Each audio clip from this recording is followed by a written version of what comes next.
Well, everyone, buckle in for this wild ride because in the last episode, we just got physically assaulted. Oh, and we also run a website where people can request a death, and we kinda are the reason that people are dying, but we're in for the juicy details of the assault. Let's go ahead and start Corpse Factory up again. My typing is hesitant and distracted this morning. My fingers falter, misstep, and tap backspace repetitively. This is no good. I can't focus on work while I'm staring at the top of Tomo's head popping up from behind a monitor a few desks away.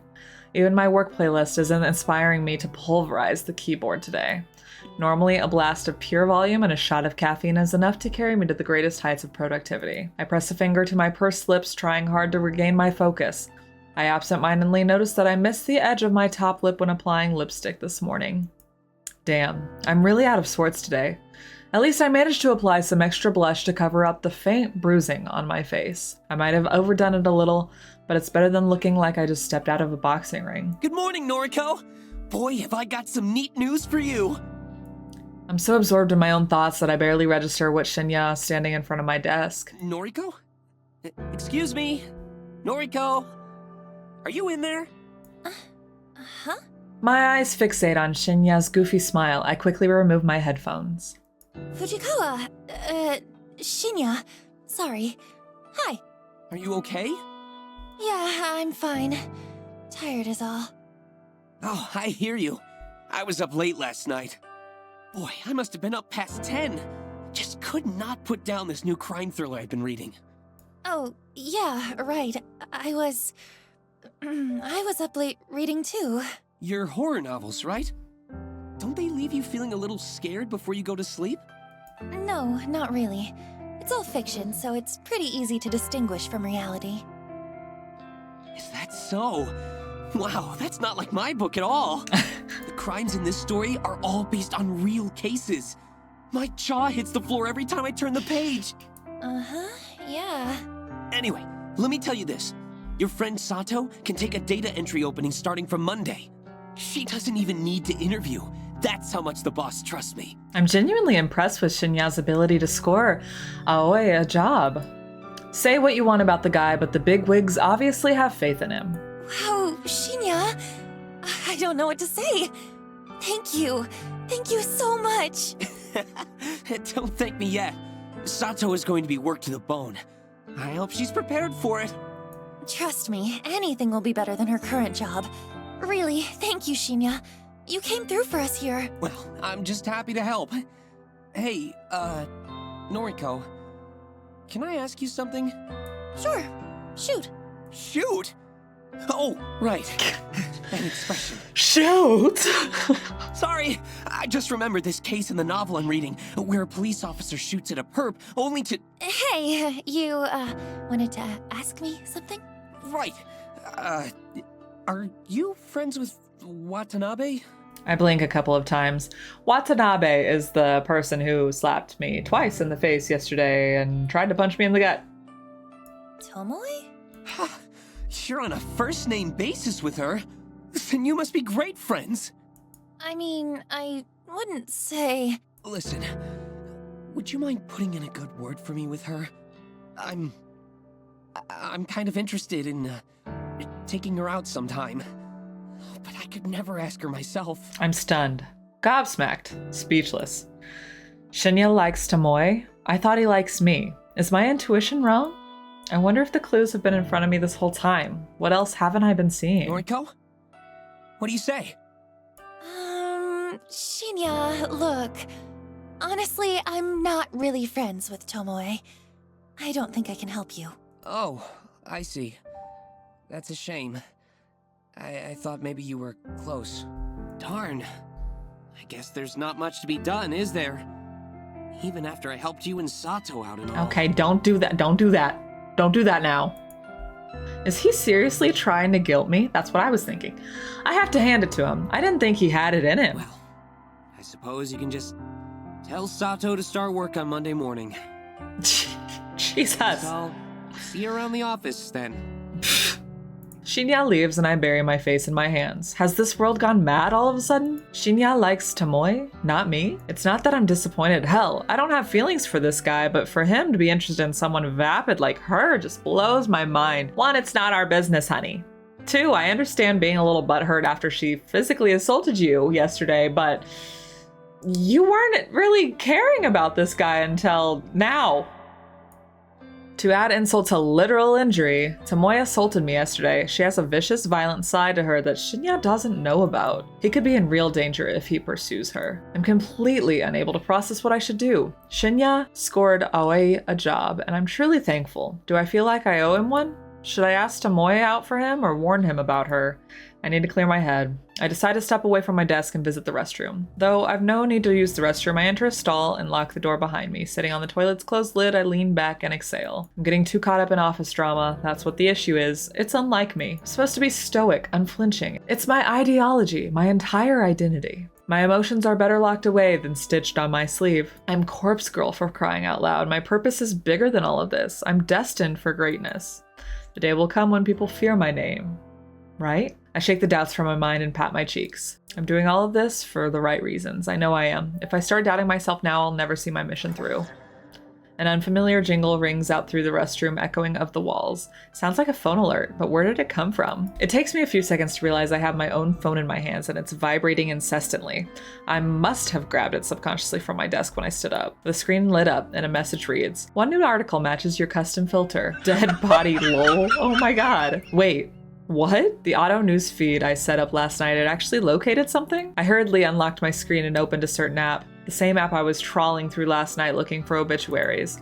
A little unread mail icon sits at the top of the screen, blinking and practically shouting for my attention. I hit the icon and read the information presented to me. Misakani Tsurumaki, 36 of Chiba Prefecture, was pronounced dead this morning at her personal residence, 8:38 a.m. The chief coroner reports that Miss Tsurumaki was involved in an accident resulting in self-asphyxiation. Miss Tsurumaki is survived by her husband, Mr. Gorgo Tsurumaki, 42, and their daughter, Miss Fu Tsurumaki. A funeral service will be held on Friday, May 29th. View image attachment? I hurriedly tap the button and gasp at the image as it loads. It's her. The photo. It's unmistakably the same woman. Plain features, little makeup, no signs of personality. Akane Tsurumaki, the latest victim to receive a photo of her own corpse. My breathing stops all of a sudden. I'm gasping for air, my cheeks on fire, my fingers numb. I did it. My meticulous, crafted photo caused this woman to end her own life. An accident resulting in self-asphyxiation, meaning she died by suicide, strangled herself, or held her head down in the bath. The news never reports anything as a suicide. It's such a taboo topic in this culture. Everything is always an accident. All this time I've been trying to compel somebody to kill themselves. My corpse photo is constantly becoming more and more elaborate, more and more convincing and realistic. And now somebody has died again because of me, because of Corpse Girl. I was right all along. I do possess power. I have the power to end lives through my work, my art. I've known it all this time and I've finally proven it. Man, you are messed up. Yeah. The music can all at once. It's confirming what I just said. Ruri Hatano's death planted the seeds of belief in my mind, the belief that Corpse Girl is more than a mortal being. And now, Akane Tsurumaki's demise has caused those seeds to bloom and blossom into pure certainty. Corpse Girl truly can end lives. It's a wonderful revelation and it relieves my turbulent mind. However, I can't get my fingers to scroll back up to reread the obituary. My hands aren't functioning, my legs dangle lifelessly from the toilet seat, and my coffee from this morning is working its way back up my throat. I feel the sting of tears in my eyes. Sweat trickles on my forehead, dripping down my uncharacteristically thick makeup. All of a sudden, I can't breathe. My lungs refuse to take in any more oxygen. I panic and fall forward, miraculously slamming my hands into the stall door to prevent my head from colliding with the floor. My nails scrape against the door's enamel paint, peeling chunks of green from the surface as I slide down and down until my head rests uncomfortably on the damp tiles. Okay. My eyes roll back and my tongue lolls out the side of my mouth, dangerously close to the tiled floor, but completely out of my sight and mind. I taste foundation and blush, A little bit of sweat, then nothing at all, as the still air envelops my taste buds. My photo killed that woman. That woman killed herself because of my photo. My photo killed that woman. The woman killed herself because of my photo. My woman killed that photo of herself because of that photo of the woman who killed herself in the photo. All right, honey, you're losing it. You've lost it probably a while back, honestly. My eyes began to regain their focus and my stomach turns, heaves and shakes, and warm coffee spills from my lips as I try to smile but only manage to gurgle. Blech. Blech.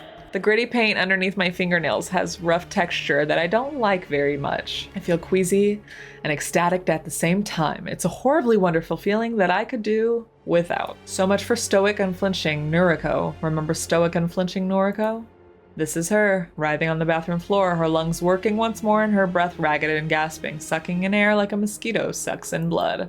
This is Noriko. Noriko with her grandiose fantasies of death and killing people without having to kill them at all, without having to leave her apartment because the outside world is scary and there are people out there probably trying to kill her. This is Noriko, me, the real me, acting tough and fearless when I'm crying on the inside, always sad, always miserable, always lying on the bathroom floor with my fists clenched and my phone resting in a puddle and my life slowly spiraling out of control. This is me.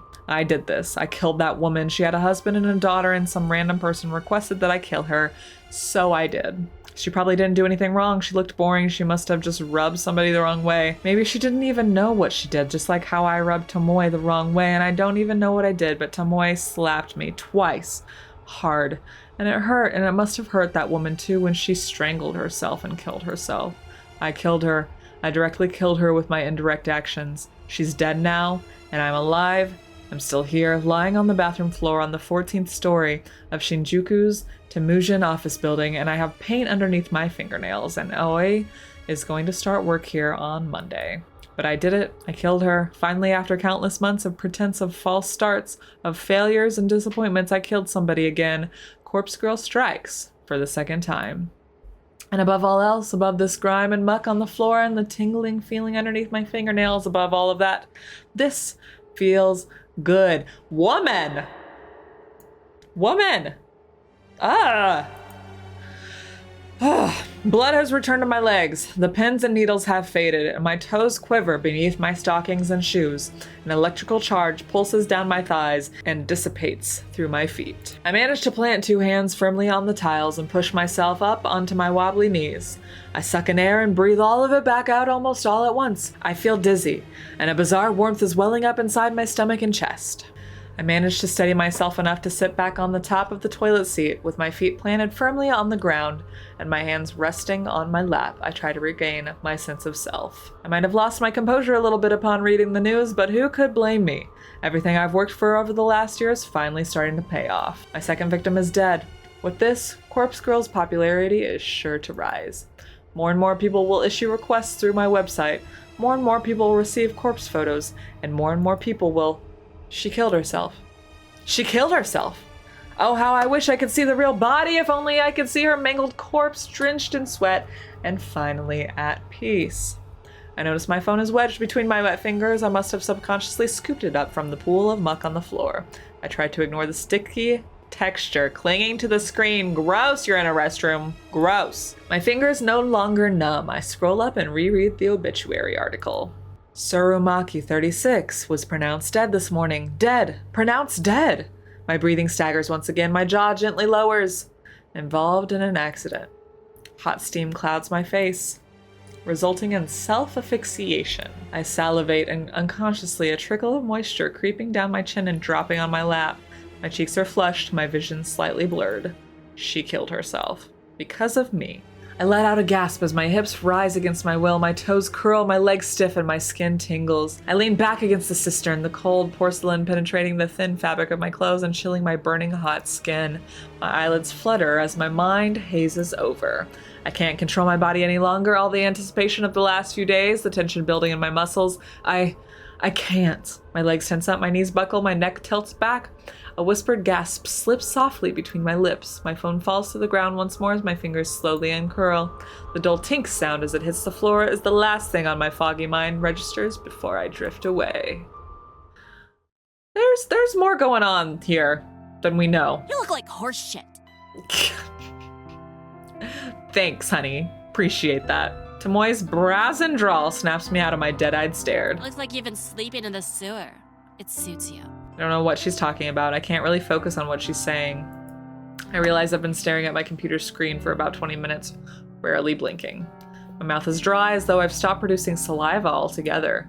A dull throb in my lap causes me to cross one leg over the other in an attempt to get comfortable. You know, I'm talking here. It's rude to ignore your superior. I swallow an attempt to moisten my parched throat before speaking in a cracked voice. Do you need something? Thought you should know that Shinya and I are gonna hit the town on Friday night. Turns out he's fancied me for a while now. In the end, seems like the better gal won, don't you think? You are still physically assaulted me, honey. Seems that way. Is that all? I can tell Tomoe is trying to get under my skin, but I'm honestly not in the mood to deal with it right now. I thought you'd be more torn up about it. I don't care in the slightest. Why don't you go sit back at your desk? Whatever. Hey, maybe I'll meet you after work again. Woman, that is a fucking threat. Oh my god. This freaking game. Why? So you can attack me again? I realized my voice was louder than intended. A few people nearby tilt their heads quizzically. Tomoe takes a cautious step back. Keep your voice down, psycho. Stuff like that's between me and you. Oh, if it's just between me and you, then why are you loudly announcing it in the middle of our workday, ma'am? You assaulted me. I should report you to the police. Yeah, you definitely should. Don't you dare. Lost for words, Tomoe turns tail and walks away. Good. I sigh and lean back in my office chair. Why do I feel so exhausted? Ma'am, you need therapy. Everyone in this freaking game needs therapy. You murdered people.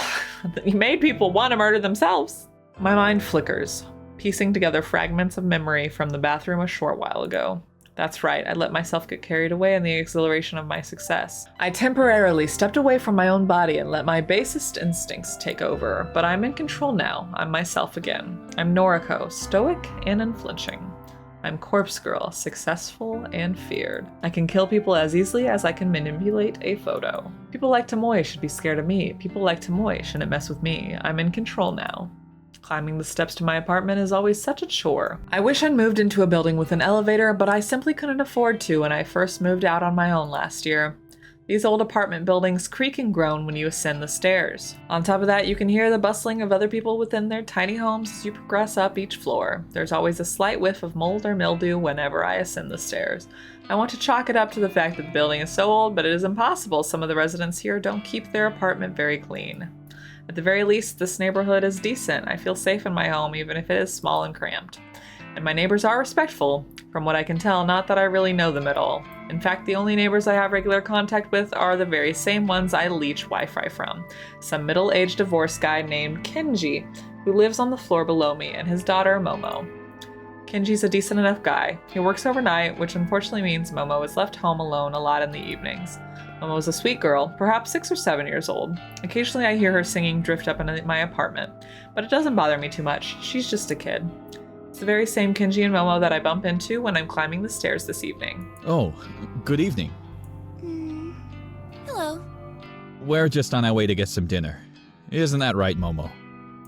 Yes. That sounds nice. I hope you have a good meal. Thank you. Say, are you feeling okay? You look like you've been in some trouble. There's dirt or something all over that side of your face. I tilt my head and reach a hand to my cheek. Sure enough, dry muck has blended into my makeup and caked over my face. It seems like my eyeliner has smeared as well. Is this from when I fell in the bathroom? Damn it. Have I looked like this all day? Oh, right.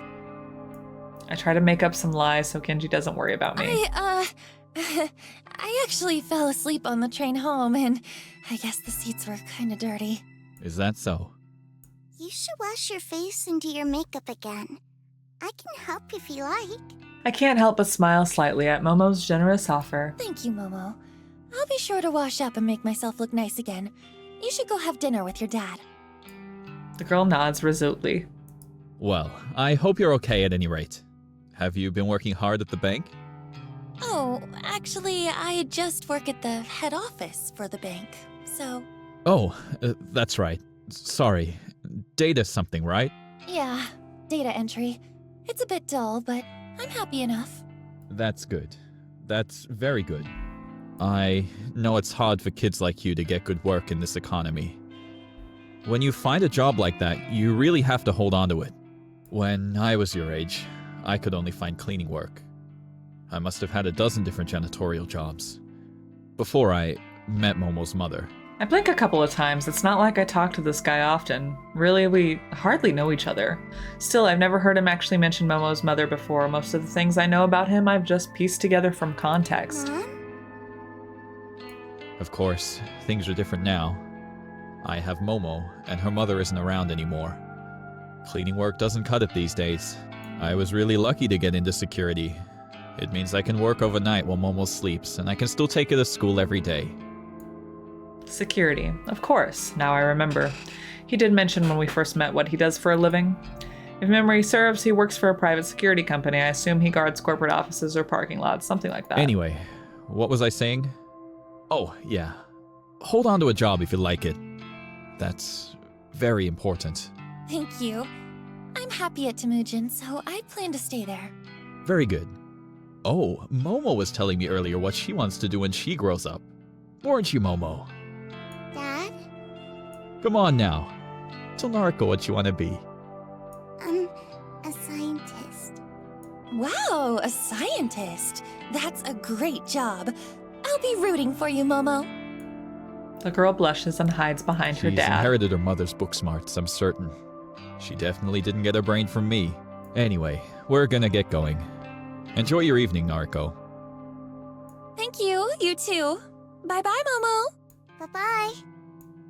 Two of them bow their heads and follow the rest of the stairs down. I continue up the next flight of stairs, reach the landing, then turn the corner to enter my own apartment. The place is dark because I always make sure to cut the lights before I leave. I can't afford to leave any electricity running. My rent chews through most of my salary as it is. I flick on the lights and feel relief as the living room illuminates. My faithful couch and TV emerge from the shadows, and I immediately feel at home. After throwing my keys and bag onto the coffee table, I slump down on the couch. What a day. I have an overwhelming urge to pull out my laptop and check my website for new requests, but my body's needs come first. I'm desperate for a hot shower. I'll need to cleanse my face, scrape the paint out from underneath my nails, and I'll definitely have to slip into a fresh set of underwear. Whatever happened in that bathroom today took its toll on my body and my clothes. Well, the night is young. I can relax later. For now, it is time to start scrubbing. May 28th, Thursday morning. The convenience store is a little more crowded than usual. The mundane chatter of business people, students, and workers buzzes in the air like a swarm of relentless flies. Throughout the drone of mingled conversations, I happen to catch a few interesting words here and there. Have you seen that one website? What do you mean by request a death? My lips curl into a half smile, half snarl. Since he always cheats, I thought I might upload his photo. And you think Corpse Girl really exists? To hear so many people talking about Corpse Girl's website is enough to make my nerves tingle. However, I know they're not talking about it because of Akane Tsurumaki's death. As far as I can tell, her death wasn't reported to the news as a suspicious case. The only source of information I could locate was her obituary. And that didn't mention anything about foul play, so there's no way anyone can know that Corpse Girl was involved. People are talking about the website in the same way they always have. Like it's just an interesting topic of conversation, an icebreaker, one of those things you tell your friends to entertain them. And therein is my issue with the website as a topic of conversation. It's just an urban legend, a point of discussion that inevitably fizzles out and is forgotten. People talk about it, people visit the website out of curiosity, but very few people take action and request a death. That's the part that annoys me. If people don't actively participate, how can I prove myself to the world? How can Corpse Girl claim her victims if there's no victims to be claimed? As long as the website is simply a talking point, a myth, an icebreaker, then Corpse Girl's ambitions will remain unfulfilled. To be fair, I haven't yet provided a compelling reason for people to take the website seriously. The death toll is humiliatingly low. I need to ramp it up and step up my game for Corpse Girl's sake. Until I manage to do that, people will continue to simply discuss the website in hushed tones, like it's some taboo fantasy that shouldn't be spoken of. But with some more time and some more victims, soon everyone will know to fear Corpse Girl. Thanks to the constant drone in the convenience store, I barely register the quiet melody of a ringtone. Eventually, my ears become keen enough to pick it out and I answer my phone. Hey. Good morning, Noriko. Is this a bad time? Not at all. I'm at the convenience store. Oh, good. I wanted to catch you before work. No worries. I actually meant to call you yesterday, but the day got away from me. That's okay. I wanted to ask if you spoke to Shinya yet? I sure did. Guess what? What? You start work on Monday. You'll be doing data entry with me. We might even get to sit near each other. Oh my gosh. Really? Are you telling the truth? Of course. When have I ever lied to you? Oh, Noriko. I'm so excited. Thank you. Thank you so much. Does this mean I can quit the maid cafe now? Yep. Quit today if you can. Oh my gosh. Thank you. Thank you. Aoi, are you crying? I'm so happy. Making Aoi so overwhelmingly happy feels really good. I care so much for this girl. Her happiness is vital to me. I owe you so much. And Shinya too. I know. I'll buy him a gift to give him on my first day. Do you think he'll like that? Yeah, I'm sure he will. That's a great idea, Aoi. What does he like? I managed to spill the answer to that without having to think Crime twice. novels. Oh, really? Oh, his dad is a detective, right? Okay, I can get something like that. Right now, I'm going to march into the cafe and quit. You tell him. Good luck, kid. Okay, bye, Noriko. The call ends and I smile. Aoi sounded so happy. I'm really glad that I could help her out. She deserves to be happy. I barely have time to select a can of coffee from the line of refrigerated shelves before my phone rings again. Huh? Aoi? Sorry to call again, Noriko. Something was bugging me, so... What's up? Did this is going to sound stupid. Did I thank you for getting me the job? Oh, yeah, you did. A few times, I think. Okay, phew. I just wanted to check. It was bothering me, and I didn't want to come off as ungrateful, so, you know what? Just to make sure. Thank you, Noriko.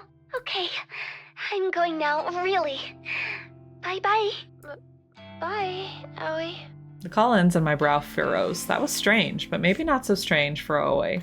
I guess she really wanted to be polite. I shrug it off and return to selecting my coffee for the day. Yeah, it is very strange how these characters are seeming to miss parts of their day by zoning out. I feel like there's something more to that. The office atmosphere is unusually somber when I exit the elevator. There are fewer people around than normal. Some executives I rarely see on this level are hovering around in one of the glass-screened cubicles to one side of the floor. I spy Shinya standing at his desk, talking quietly on the phone. He's nodding and bowing a lot, despite the fact that whoever is on the other end of the call can't see him. I want to ask somebody what's going on, but nobody seems to notice me arriving. I shuffle my way to my desk and sit down. I spend some time looking over a spreadsheet of today's tasks. After going through it thoroughly, Shinya arrives in front of my desk, seemingly out of breath. Noriko, has anyone filled you in yet? No, what's going on? Why is half the office empty? Well, you see, somebody within the company died yesterday. Uh-oh. Oh? Somebody we know? Shinya shakes his head slowly, his expression gravely serious. Nobody you would have interacted with. She was an exec, up on the 21st floor. Ah. Apparently, she never showed up yesterday, but her coworkers just assumed she was taking a personal day. People started getting the news in the afternoon. She was involved in some sort of accident, and now she's... Dead? Shinya glares at me, his narrow pupils seemingly accusing me of being tactless. Yes. Dead. So, I get it's a tragedy and all, but how does this explain where everyone is today? You should have received an email sent out by HR this morning. Basically, everyone is being offered professional grief counseling. Seriously? I think some people are taking up the offer, but I suspect some other employees are using the opportunity to skip out on work. Regardless, what happened to Miss Tsurumaki was a tragedy. So unexpected. I blink a few times, getting ready to turn back to my computer. Miss Tsurumaki? Wait, what was her name? Huh? Ms. Tsurumaki. It should be in the email. She had a young daughter and everything. It's really sad. Akane Tsurumaki. Though I've never met her before, her face appears in my mind with startling clarity. Self-asphyxiation, an accident. She worked here? I can scarcely believe it. It's true that this is a massive company, but with thousands of employees Japan-wide, but still, for her to work in the very same building as me? It's too coincidental. It doesn't feel right. Would I have gone through with killing her if I knew she worked in my building? This scenario creates more questions than answers. The person that requested her death, do they also work here? It would have to be somebody who knows her well enough to want her dead. Odds are high that they work here as well. You okay? I realized that I've been spacing out and I turned back to Shinya. Yeah, sorry. Just thinking is all. Well, grief affects us all in different ways, I think. The details for the counseling sessions are in the email. Be sure to take up the company's offer if you think it'll help. As for me, I think I'll be okay. Some quiet reflection on the matter should help clear my head. Sure, okay. Plus, I have a date with Tomoe to look forward to. It's important to look ahead in times like these, isn't it? I think I read that somewhere. Ugh, yeah, that's what they say. Very well then. Do your best today, okay? Right. Shinya takes his leave and I let my shoulders slump. I killed someone from my office building, but I didn't know that at the time. Could my involvement be traced? No, I was careful to cover my tracks. I deleted the photos from my computer, discarded the burner's phone, SIM card, and trashed the phone itself. There's no way anyone will find out I was involved. Besides, I don't even know if authorities are treating the case as a murder. As far as general information goes, it would seem like it truly is being treated as an accident. I'm in the clear. I know I am. However, I sure would like to uncover the identity of the person who requested Tsurumaki's death. The thought that it could be someone I work with makes me way too curious. Despite work being eventful this morning, the rest of the day passed quietly. Even Tomoe kept her distance from me. I wonder if I scared her off when I casually mentioned reporting her to the police. Not that I actually would report her, that would lead to the police getting mixed up in my life, and I can't really have that considering my moonlighting occupation. Especially now that I know I have a connection to Tsurumaki. I brush my hair in front of the mirror in my bedroom.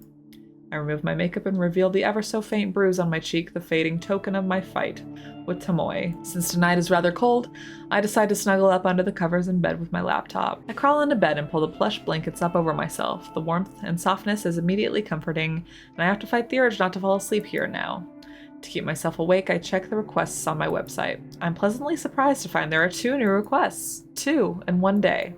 My heart begins to race and I quickly open the messages. The first message reads, "Image attachment not found." Interesting. No image attachment? What? I thought I configured the website to reject requests unless an image is attached. This is really irritating. I got my hopes up for nothing. It takes me a second to remember that there's another request waiting. My optimism renewed. I hurriedly clicked into the unread message. Downloading image attachment. Yes, this request has been submitted correctly. The image is loading before my eyes. The new victim is male, early 20s. He's fit and athletic looking. His clothing is casual, so it's impossible to infer what kind of work he does. The photo of him is pretty simple. I don't know if he uses it for his noise profile or if it's an ID photo of some sort. Either way, he looks like a happy person. I'm not so naive to pretend I can't guess at the reason this guy is wanted dead. Perhaps an ex has submitted his details after a bad breakup, or a jealous sibling wants him out of the picture. People's motivations are purely selfish. Requesting the death of somebody is guaranteed to be motivated by self-interest. So why did somebody want Tsurumaki dead? She was so plain looking, so uninteresting. She didn't look like she was capable of even thinking about wronging somebody. Did somebody want revenge on her, or did someone simply find her so dull that the thought of removing her from the planet seemed appealing? I interrupt my own thoughts and return to the task at hand. Dwelling on a past victim won't do me any good if I want to continue my streak of success. This new guy is attractive. It's almost a shame to have to chop him up. Well, we all get what's coming to us. No sense in trying to avoid scaring a pretty face. Beauty is superficial. Anyway, I know that as well as anybody. No one deserves to be spared just because they're good looking. Beautiful people should suffer as much as anyone else. Beautiful people do suffer as much as anyone else. Take away, for example, she's gorgeous, absolutely stunning, and definitely my type. But she suffers endlessly at the hands of cruel stalkers and patrons. So why fuss over a beautiful corpse, this guy? Or Aoi, or even Tomoe. On a good day, beautiful people die the same way as the average person. The guy on my computer screen probably doesn't really deserve to die. I'm sure there's some petty reason his death has been requested, but I take all requests seriously. I won't turn a single one down. Corpse Girl's convictions will pave the way to her fame. With a smirk and a lick of my lips, I get to work. I've got a nice clear photo here so I can go all out on the request. I hit up the database of the deceased and spend some time selecting a suitable base image. I hesitate between choosing an image of the corpse with a knife in its throat or a body soaking in a bloody bathtub with its wrists slit. Either image would do just fine, but I really want something special for this latest victim. After all, I have to top my last success, right? Another 5 or 10 minutes pass until I guess crumbing across the perfect photo. Thanks to my clever use of tags and filters on the DD, this image matches my victim's description perfectly. The corpse's legs are severed below the knees. Bloody stumps leak their vital fluids from on high. The body is hanging from a set of power lines on some suburban street. It's perfect. Beautiful, even. It will help me create a beautiful death for a beautiful person.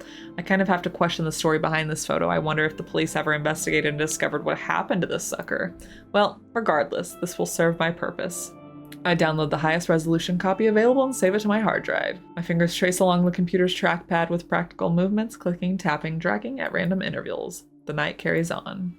Dang, this game is messed up, but it is juicy. May 29th, Friday morning. My walk through the train station this morning is confident, cocky, self-assured. When I board the train, I even manage to take a seat for the first time in a while. I withdraw a worn book from my handbag and flip open the cover. There's a name scrawled in blue ballpoint pen on the first page, but it has become faded and ill-eligible over time. I don't quite remember where I picked up this book. Maybe I discovered it at a secondhand bookshop. Who knows? I own so many obscure tomes that I can't be expected to recall purchasing every single one. Its aged cover and weathered spine both bear the same title, A Comprehensive History of Photo Manipulation. The book is written in English and it's a slog to work through with my limited knowledge of that language, but I like to skim through it primarily for the photographs contained within. The examples of early image doctoring from centuries ago fascinates me. The book even features techniques and studies as recent as 1993 when it was first published.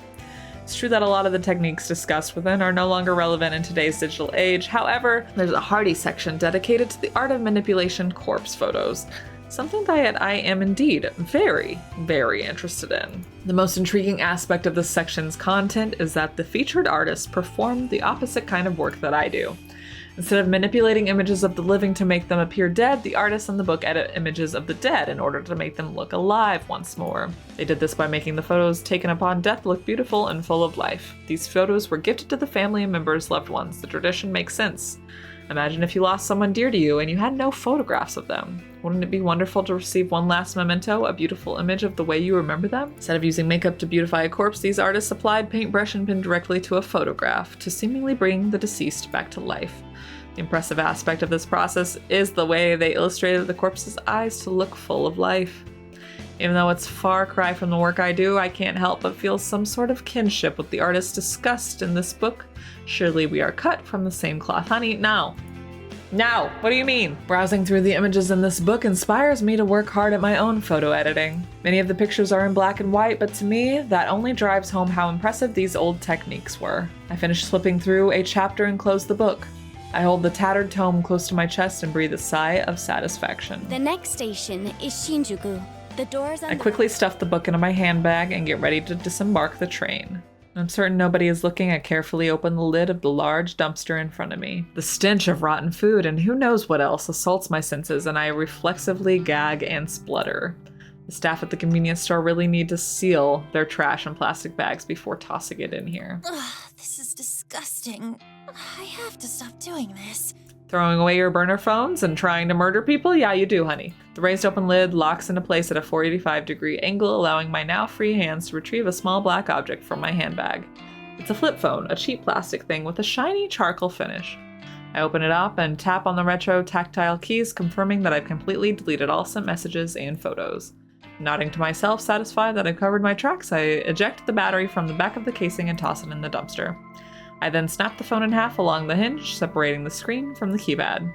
The screen crunches into pieces with a gratifying underneath my shoes. I retrieve the smashed parts from the asphalt, careful not to prick my finger on the sharp glass. With hardly a glance, I unceremoniously launch the broken parts of the phone into the dumpster. I clap my hands together to dust them off, then shut the dumpster lid and hurry away. I sidle between the brick wall of the convenience store and a narrow metal railing intended to keep people like me away from the dumpsters. Now in front of me, the convenience store, I finally feel I can breathe deeply without fear of inhaling the toxic contents of the dumpster. That takes care of my latest burner phone. Before leaving the office building, I cracked the SIM card in half and disposed of it in the combustible trash. Now, with the phone itself destroyed and discarded at a different location, my mind is at ease. It has been slightly less than 24 hours since I messaged my latest victim, that athletic guy that I may have briefly fantasized about during my restless slumber. My general rule of thumb is to keep a burner phone for exactly 24 hours after sending a photo. However, I made an exception today. I wanted to discard the phone early, clear my anxiety, and get a full night's rest tonight. Besides, it's not like anyone ever replies to the messages I send. I'd love it if they did, but it is what it is. So really, there's no point in holding on to the evidence of my wrongdoings for longer than necessary. If memory serves, I wrote tomorrow's date on the latest victim's timestamp, May 30th, 10:31 a.m. The victim may decide to kill himself today, of course. He could end up just like Akane Tsurumaki. But if he's anything like her, he'll hold out until just a few hours before the designated time. He'll let panic and fear boil and build inside him until he just can't take it anymore. Or someone else will come along and end it all for him. I can't be sure. I still don't know what happened to Ruri Hatano. Did she kill herself or did someone else snuff out her life? Either way, I'll start researching obituaries tomorrow. I'm confident that this will be another successful request. If it is, I'll truly be on a winning streak. With butterflies in my stomach, I cross the road. On my route home, I usually like to trek through the small park close to my apartment, provided the weather is decent. I avoid the park in the mornings as a lot of people walk their dogs and I can't risk my allergies flaring up before I reach the office. In the evening, the park is much emptier. I suppose I finish work a bit early than most people, so while everyone else is busy, I can enjoy the fresh air and scenery. I make my way along the neat, broad dirt path that connects one side of the park to the other. Realizing I'm trudging along the path at a snail's pace, I tell myself to speed up my gait. Toward the exit of the park, the silhouettes of two people on a bench come into view. The sound of laughter carries on the wind, and I can't help but feel like I've heard the voices before. As I draw closer, a sinking sensation clutches my stomach. I immediately get the urge to turn around, but I'm so close to home. Aha! It's Noriko! Fancy seeing her here. Noriko's here. Tomoe glares and flips her long hair behind her ear with a shit-eating grin on her face. Shinya looks kind of out of place outside of the office. His face is filtered by an especially uncomfortable expression.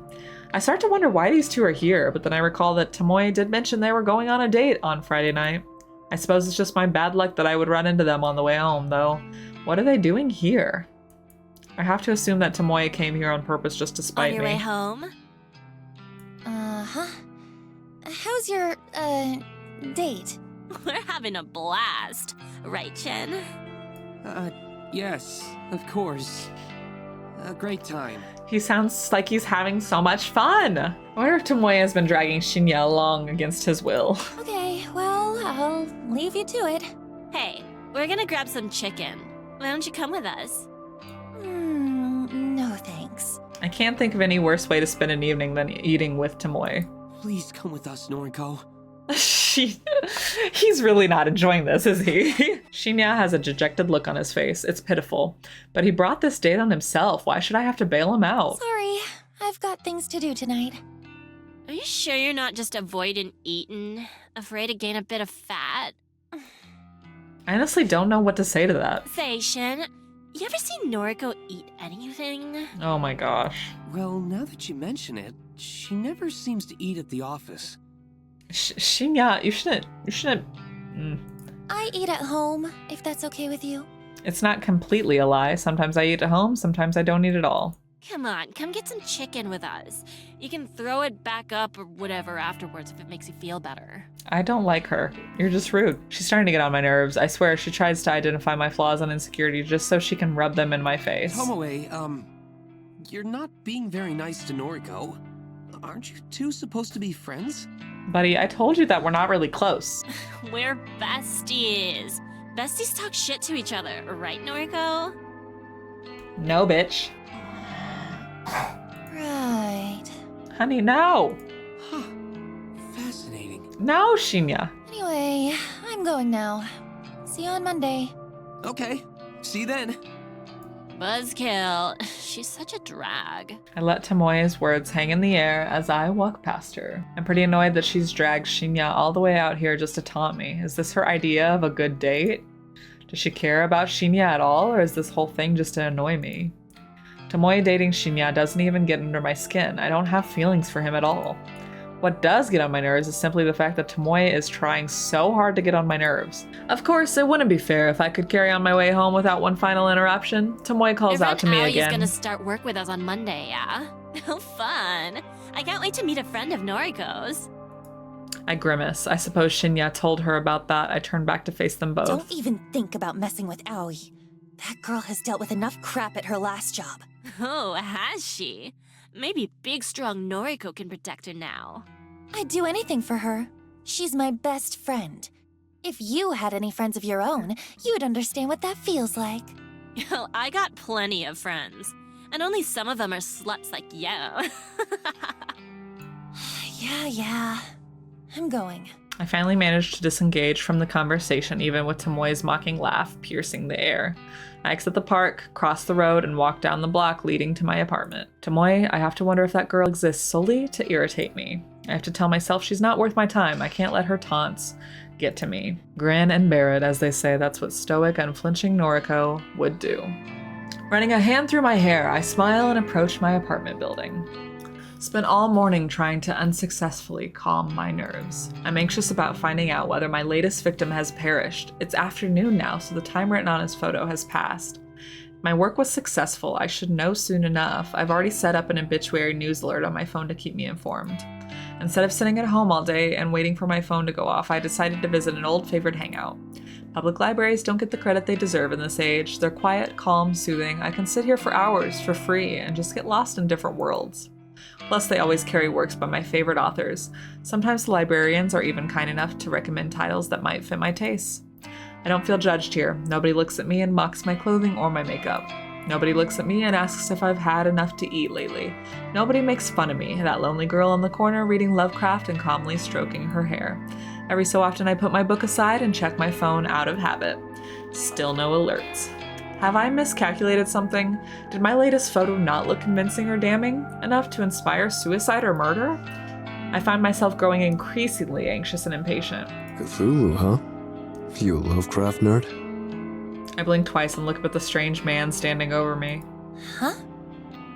Sauce. Didn't mean to interrupt. Notice you're reading Lovecraft. Huh. In Japanese, too. Didn't know this book had been translated. Yeah. My English isn't great, so I read the translated versions. That's mad. Do they translate esoteric names? Can't imagine Cthulhu being easy to write in kanji. Well, it's written in katakana, so... Course. Kojiro. The man extends a hand, and I can't tell if he wants me to shake it or pass him my book. What? I'm Kojiro. You? Noriko. Kurosawa. Nice. Just Kojiro for me. No last name. Call me Koji. You don't have a last name? Used to. Lost it. Fire, you know. I'm just Kojiro now. This guy is weird. His clothes smell like they've been stashed in the back of the closet for a decade or two. His face is unshaven and his eyes are scarily clear and focused, despite being masked by a pair of thick glasses. Didn't mean to keep you. Saws again. I'm looking for Nobel Sinclair. He around here? I mean, I don't know. Who? Writer guy. Did that book about befriending the dead? The librarian told me to check these shelves. Sorry, I don't really know. No worries. I'll find him. You know, you look like the type who'd enjoy his books. Not to judge you by your cover. Need a strong stomach, though. Messed up shit. As much as I hate to admit it, this stranger has captured my interest. How messed up are we talking? Well, his first book describes dressing up corpses, taking them to dinner. Goal is to not get caught out. Mad, right? Like something out of that American movie. Weekend with Bernard? Or something like that. Second book goes nuts. Main character fills the school classroom with bodies, all dressed up as students. Runs lectures and records them, puts them online. Best part? No one can figure out if these books are fiction. Internet says Snowbell Sinclair actually did these things. Says he's doing time now, writing these books as a confession. Interesting. Right? It's deranged. Makes for a good bedtime reading. Huh. You want noise? Well, of course you are. Yeah. You?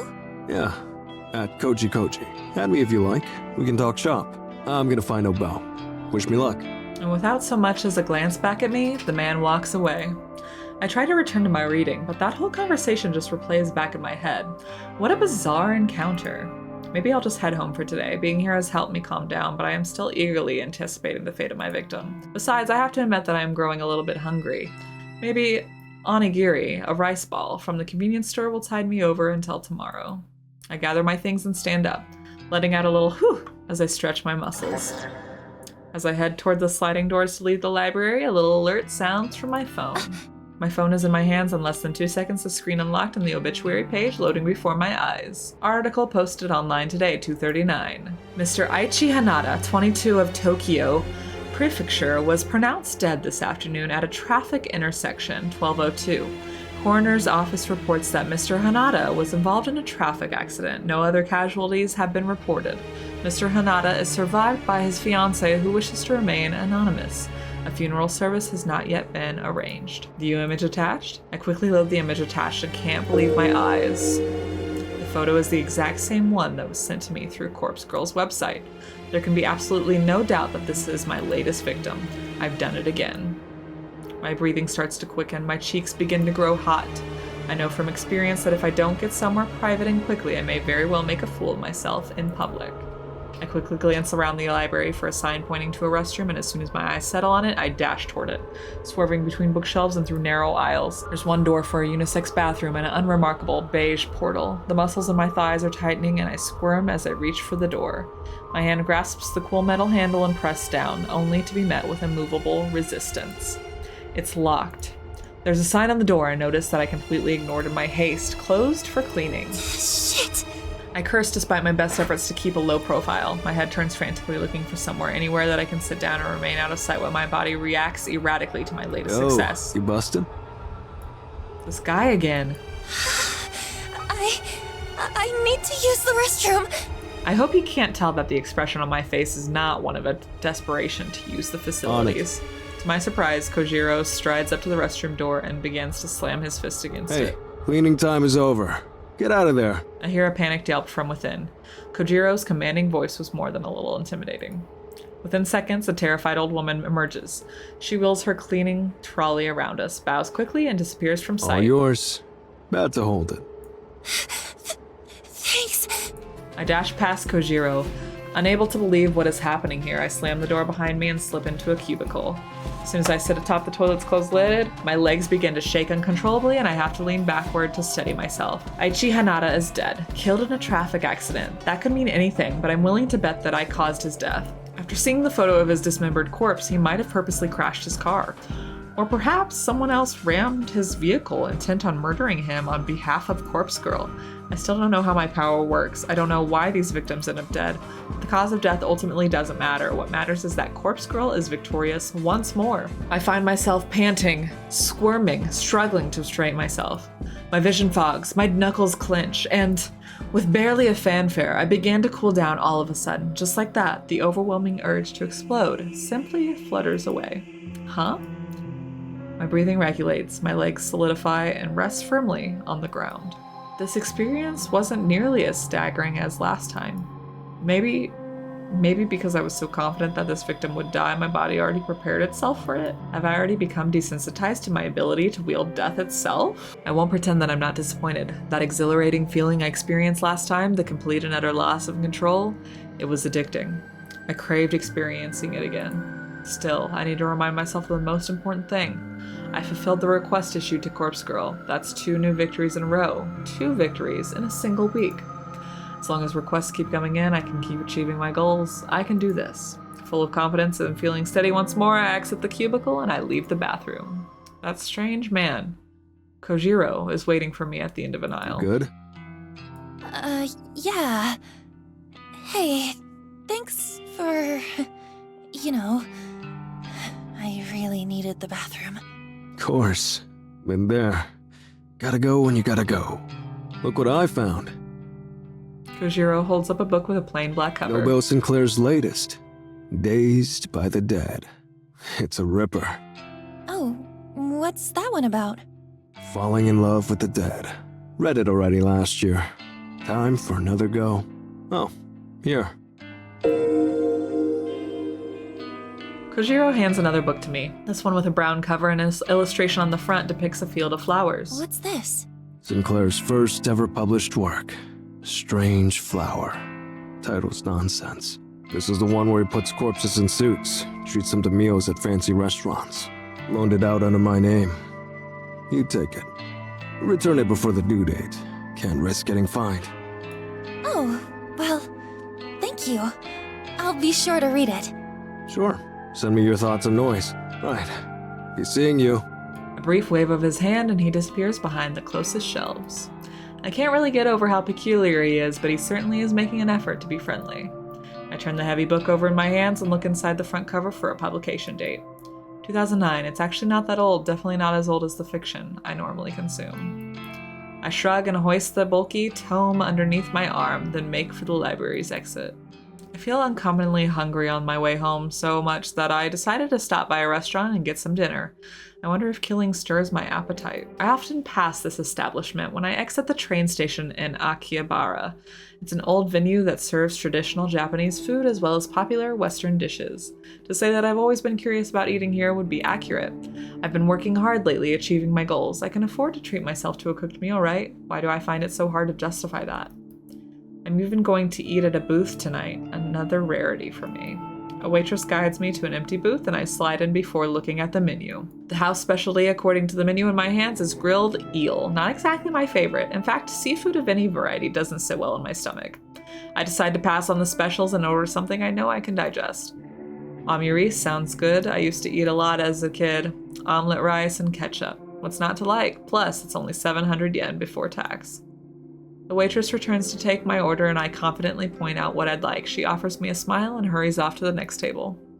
Perhaps my recent victory streak has given me courage a boost because I hardly feel awkward or anxious sitting here surrounded by people eating and drinking on all sides. I'm somewhat calm and at ease amidst the hustle and bustle of the restaurant. I almost feel like it might be nice to have company. A friend perhaps, Oi, or even Shinya. Might be nice to talk and pass the time with. Oh well. In a way, I do have some company. I retrieve a book from my handbag, the very same book Koji lent to me, and I open it up for the first chapter, Strange Flower, an odd, apparently meaningless title. Still, it comes highly recommended by an eccentric stranger, so it must be good. My meal arrives when I'm a few pages into the book. I thank the waitress and look at the omurice before me. It smells good. It's presented beautifully. I can probably eat at least a quarter of this portion without feeling ill. I pick up a spoon and slice through the middle of the omurice, causing a puff of steam to billow out. Throwing caution to the wind, I scoop up a good amount and bring it to my mouth. It's delicious. There's no other words to describe it. The convenience store meals I normally eat can't even compare to something like this. The egg is soft, the rice is fluffy, and there's just enough ketchup along the top. I take a second mouthful, then a third. I can't help but giggle a little at the thought of myself sitting here eating like a normal person. All the people around me probably think I'm a normal person too. Just a girl sitting at a restaurant, eating her dinner. Another quiet giggle escapes my lips and I gently dab my mouth with a napkin. I set my spoon to the side and return to the book in front of me. The author of this work certainly is interesting. Nobel Sinclair. According to this bio inside the front cover, he moved to Japan from overseas at a young age. The book was originally written in Japanese. It's not a translation, but even so, the writing style is quite unusual. I can't quite put my finger on what is strange about it. Maybe it's the lack of complex kanji used throughout. Everything is written rather simply, in hiragana, almost like the intended audience is elementary school kids. But that can't be right. The themes contained within are truly disturbing. Maybe the author just doesn't have the greatest comprehension of writing in Japanese. It's true that a lot of adults have trouble with complex kanji. Professional authors, though, not so much. Anyway, it's not like it matters too much. The book is interesting enough to keep me turning pages. I must be completely absorbed in reading because before I know it, a waitress is politely letting me know that the restaurant is closing soon. I nod and look at the plate of omu rice in front of me. The meal has gone cold, and I only ate 3 bites. Still, I'm feeling full now, and I really enjoyed what I did eat. I don't even feel any added weight on my hips as I get to my feet. That's definitely a positive thing. Ma'am, you ate 3 bites! Don't worry about it. I stretch my arms and legs and I put my book in my bag and offer the waitress some money along with the bill. Blast of frigid night air nearly sweeps me off my feet when I step out of the restaurant. If I'd known the weather was going to take a turn for the worse, I would have brought my scarf and jacket. It's the end of spring, so unpredictably cold weather is pretty rare. I guess I can't be blamed for not bundling up. Anyway, it's not raining, and I'm close to home, so it shouldn't be a problem. I headed down the street and watch a few shop owners closing their stores for the night. They don't pay me any mind as I wander by. My phone bursts to life and rings out in the quiet night air. I grab it and press it close to my ear for warmth. Hello? Aoi? Noriko? Hello. Is this a bad time? No, I'm just walking home. You're out at this time of night? That's not like you. I stopped somewhere to eat. What's up? You stopped to eat? Say, about the new job. What is it? I spoke to the manager at the maid cafe, but he said I can't quit. He said that? Oh, well, it's not up to him. You have every right to quit. Did you tell him you've landed a new job? Yes, I told him. But he said he spent so much time and money training me that if I quit now, he'll treat it as stealing from the company and he'll call the police. What the hell? That's toxic as hell. What a load of crap! Exactly. Hang on. Are you at the cafe now? Yes, I just finished my shift. We're closing up. I'll be right there. I'm only a minute away anyway. I'm going to give your manager a piece of my mind. No, Noriko, you can't. Just watch me. I'll be right there. And the call despite Oe's objections. I can't believe how furious I am. She finally has an escape route from that god-awful job and now the manager won't let her quit? That has to be illegal. I've never met her manager, but I can just imagine his type. A self-important, wretched, greedy pig thinks he's the king of the world because he runs a shady maid cafe in the back of the spec streets.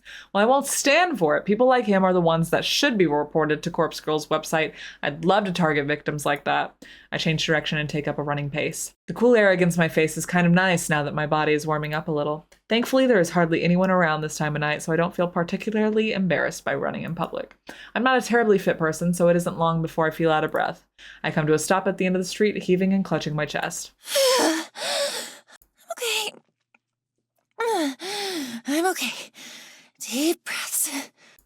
After taking a moment to collect myself, I start back up, walking briskly this time. I can see the Maid's Cafe illuminated sign ahead of me. I approach the entrance and read the neon board. Welcome home, master. Drinks from just 400 yen. Open till 10 p.m. every night. I pass the sign and reach for the door handle, just as somebody hurriedly throws the door open in emergency. Noriko? Aoi, told you I'd be here. I'm really glad to see you. She gives me a brief wave. She fidgets nervously and straightens the ruffles in her dress. I can't believe you have to wear this ridiculous outfit. Yeah, but the costume isn't the worst part of the job. I know. Listen, is your manager still here? She hesitates and shakes her head sadly. You just missed him. There are only a few girls inside closing up. Damn it. I really wanted to give him a piece of my mind. Noriko, it's fine. I can continue working here. It's not so bad. Honey, you gotta leave. Hell no! Don't even pretend it's okay. This place is torturing you. You have that customer that always gropes you, and now your manager is controlling you? I won't stand for it, and you shouldn't either. But what can I do? Leave? I'm honestly stumped by the question, and all my hastiness to get her, I never even thought through a plan for her. Damn it, that heartbreaking expression on her face. I just want to grab her, hug her, tell her everything's gonna be okay, so why can't I? Aoi. I know you don't feel like it, but you're the strongest girl I know. All the shit you've dealt with over the years, all the shit you're still dealing with. You're brave, whether you know it or not. My issues pale in comparison to yours, but you still get up each and every day and do your best. I'm proud of you. And I want to make things easier for you. Come work with me at Temujin. Just leave this place behind. Forget all about it. Noriko. You're my best friend. You always will be. Even if we can't be anything more than that, I'm happy just having you in my life. I'd do anything for you, Aoi. I hope you realize that. Of course. I know. Thank you, Noriko. Let's get out of here. It's really late. Come back to my place. You know I can't. All my things are at home, and I need to check everything first. Otherwise... I nod calmly. I understand. I can't push her too much. Don't worry. I get it. And the thing is, I can't just run away from this place. That stalking customer. He knows where I live, and, well, if I stop showing up to work, he said he'll visit me at home. Why don't we go to the police? I can't do that! Honey, you can.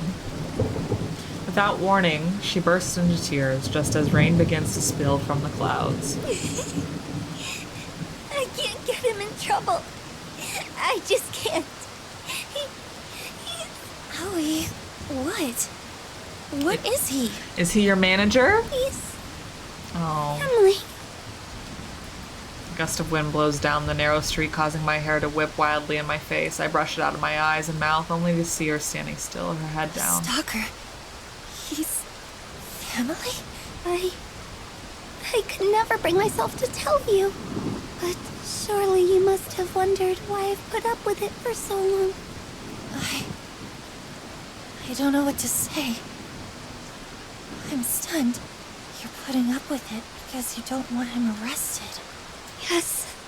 If he goes to prison, the rest of my family will disown me. Then I'll truly have no one. Your mental health and your happiness are more important than your family disowning you. I know it's a lot, honey, but come on, love. The rest of your life you can't spend like this. You have me. You know what I mean. I'm just going to go home for tonight. Thanks for coming out to see me, Noriko. Oi turns on her heel and strolls away, the click-clack of her shoes against the wet pavement echoing through the street. Aoi. She doesn't hear me breathe her name as she disappears into the darkness. That poor girl. There has to be something I can do. Oh, this is my first choice. It only took like 3.5 hours of gameplay, but it's my first choice. I'm gonna... Okay. So in real life, I would give her space, but I'm gonna go after her. I can't let her go. I can't let her just walk away as sad and helpless as she is. My legs lurch forward of their own volition, propelling my body through the rain-soaked street. Aoi! Aoi, come back! My shout echoes in the night, my weightless words falling through the air like very rain that patters against my face. Aoi's silhouette is just out of reach. If only my weak body could pick up its pace, I might be able to reach her before she fades away. Oh, her unexpected command fulfills its purpose. I halt, my shoes skidding along the wet ground. Aoi is closer than I expected her to be, perhaps due to some trick of the light and rain. She simply seemed farther away to my tired eyes. Aoi, please, let me help you. There's nothing to be done. Okay. Why can't you take a hint? You just never give up, do you? You just want to smother me. Uh-oh. You don't trust me to handle things on my own. That's not it. I just care for you so much. I know that. You think you haven't made that clear in the past? Rarely have I ever seen her this angry. She's well past the point of being simply upset now. She's truly furious. I made a bad decision. Have I overstepped a boundary? Yes, I did. You're not my guardian angel, or my savior, or whatever. This is my life, Noriko. It's not your sick fantasy, where you swoop in and act like my knight in shining armor. Aoi, Shut up! Just shut up! You always take it one step too far. Just leave me alone. I can't get another word in before she vanishes into the night. I reach a hand out into the darkness like some foolish attempt to stop her, but I know it's pointless. She made her thoughts perfectly clear. She doesn't need or want my help.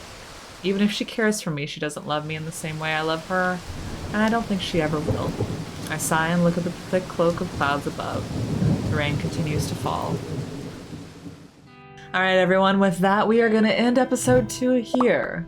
I'm excited to see what's going to happen in the future of Corpse Factory. I hope that we can make it up to our friend, but I would love to hear what you've thought so far of Corpse Factory. Please let me know down in the comments, and I will see you in the next episode of Corpse Factory. Bye.